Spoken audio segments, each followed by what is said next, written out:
subscribe the channel. Hit the like button. Russia's earnings from oil exports have been on the rise in recent months despite the G7 price cap and other restrictions imposed by the West, a new study by the Finnish Centre for Research on Energy and Clean Air CREA has found. According to the think tank, Russia's oil revenues began recovering in March after a sharp drop in February when the G7 price caps on the country's oil and refined petroleum products and the EU import ban on its seaborne oil took effect.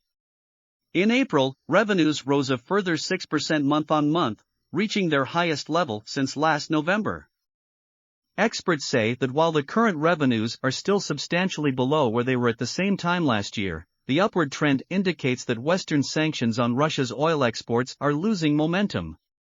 Russia's export revenue in April was down substantially year-on-year, mainly due to the impact of the EU import ban and lower oil prices. However, Russia was able to export its main crude oil variety, Urals, for the first time, at prices that were systematically above the price cap level, Lori Miliverda, lead analyst at CREA, told CNBC. He noted that this had exposed major gaps in the enforcement of the price cap policy, adding that if they are not fixed, this risks breaking the price cap mechanism for good.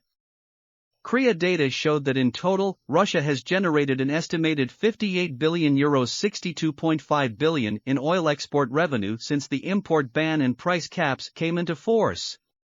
Analysts noted that the rebound in revenue was driven by an increase in export prices, a circumstance attributable to the West having set the price caps too high. Russian revenues could have been slashed by €22 billion 37% by setting the price cap for crude oil at 30 per barrel, instead of 60, and revising the caps for oil products accordingly, the CREA analysts wrote. They noted that a further recovery in Russia's oil earnings would damage the impact and credibility of the sanctions.